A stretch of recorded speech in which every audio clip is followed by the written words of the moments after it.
I'm James King with Modern Roofing. I'm going to be performing a repair test on Mr. Keith Bacco's roof. As you can see, the repair I'm doing is on this wind damaged shingle right here. You can see some creasing on this corner where the shingle was unsealed. It's still unsealed right there. None of the shingles above it are affected at all. You can see in this brief overview, all these shingles are not wind damaged. So I did one repair attempt on this roof, and the adjuster pointed out some issues.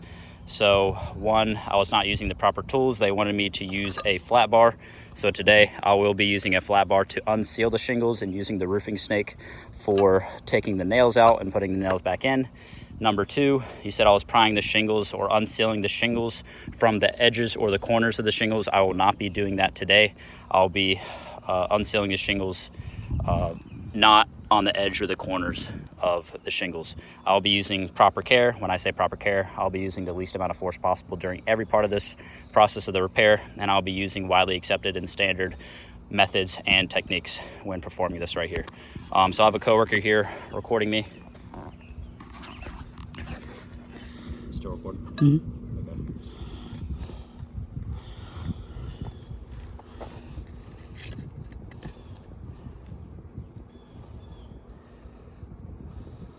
Now when I'm unsealing the shingle, I'm using the least amount of force possible. I can already see the shingle, it's the Flat bar. The flat bar. Yeah, the flat bar is already kind of puncturing through the shingle. But I'm trying to use as least amount of force as possible to get this shingle unsealed.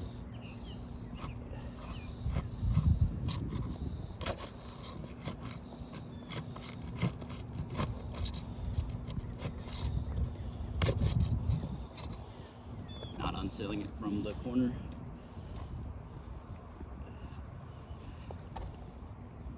Trying to use the least amount of force as possible, but you can see the flat bar is already puncturing and creating huge tears and holes through the shingle.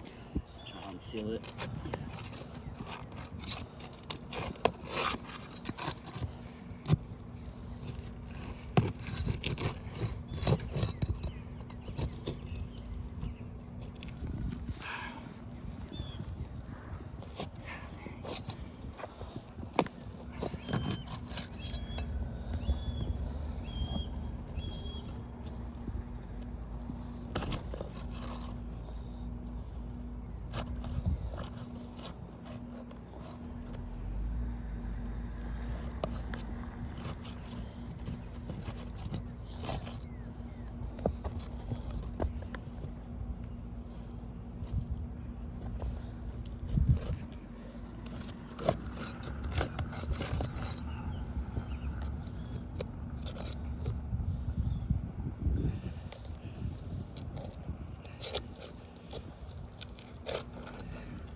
See the flat bar once again create a tear in this shingle right here.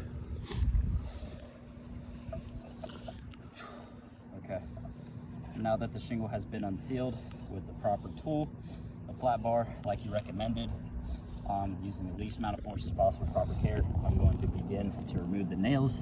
When I remove the nails, I'm going to be slipping the back of my hand under these shingles to prevent lifting them as low as possible to prevent creasing, etc.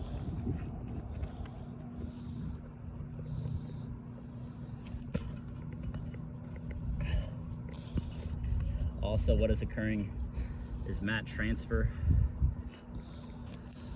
These shingles are not unsealed yet, so I need to unseal these shingles with the proper tool, using proper care.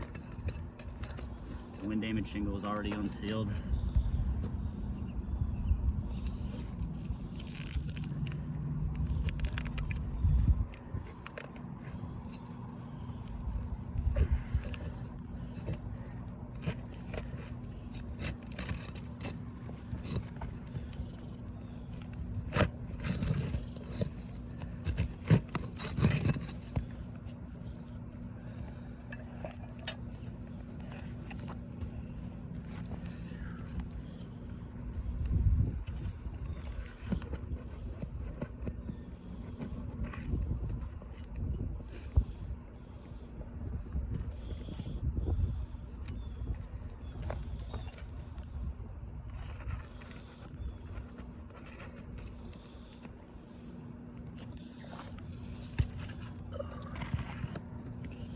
Yeah, mat transfer is occurring everywhere. Now I'll say this multiple times, mat transfer is physical damage to the shingle, just as tearing, just as creasing is.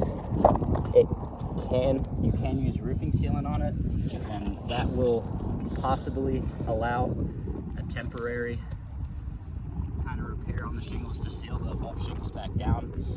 Even using roofing sealant is still not a way to bring this roof back to a pre-loss condition. Like I said, it is physical damage to the shingle.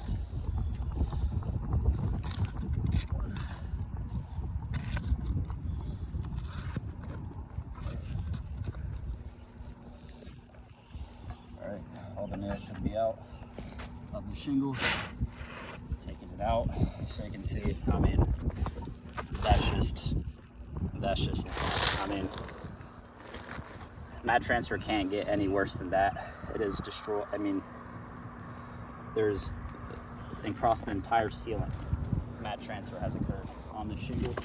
You can see right here on the shingle, I mean, it tore this shingle right here. I mean, that's a massive tear. You can see the mat transfer that occurs all the way across this roofing sealant. Here's the brand new 3-tab shingle that I'm installing here.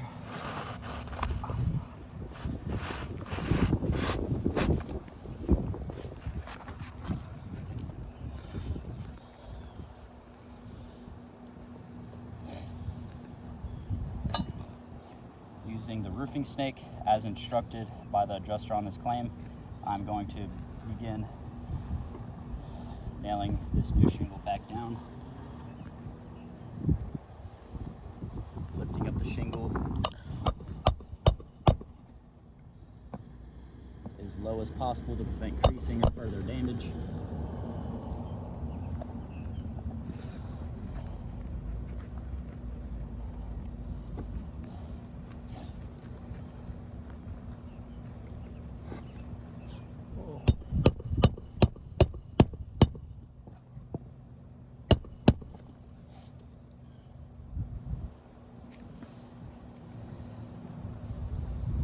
See there, my pit chopper also slipped.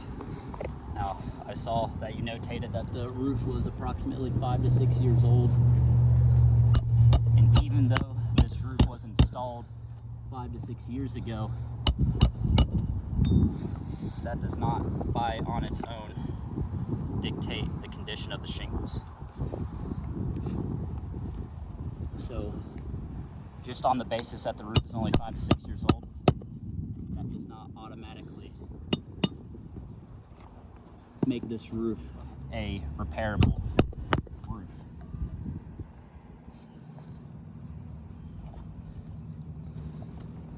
There's other factors that come into play, such as were these shingles sitting out in this property for months, being soaked in rain, thunderstorms, etc. There's a lot of factors that come into play to evaluate the condition of a roof, not just age. And what I'm performing here today is an objective repair test. This is an objective test to find out whether a roof is able to be brought back to a pre-loss condition by doing spot repairs. And as you can see, this roof, despite using proper care, industry and widely accepted roofing methods, tools, and techniques, it cannot be brought back to a pre-loss condition. So I'm going to take the camera from my coworker, and I'm now going to show you the additional damage that has been caused despite using proper care, just like I said, industry standard, widely accepted roofing methods, techniques, proper tools, and going off of the directions that you wanted me to use a flat bar when unsealing the shingles and not unsealing the shingles at the edges, which I did. So you can see here a massive tear occurred on the shingle, another minor tear occurred in the shingle right there under this brand new shingle right here. I mean, besides the mat transfer, huge tear in the shingle. And then of course the mat transfer, which is the sealant's completely gone. Like I said, even if you were to use roofing sealant to seal these shingles back down, because of the mat transfer, yes, that may temporarily seal these shingles back down, but mat transfer is physical damage to the shingle that cannot be just patched by using roofing sealant. It's still physical damage to the shingle, just as tearing is, just as creasing is, just as significant granular loss is. So despite using proper care, going off of your directions, the adjuster's directions, and using widely accepted and standard roofing methods, techniques, and tools, additional damage still occurred to the shingle, meaning that spot repairs is not a viable solution to bring this roof back to a pre-loss condition.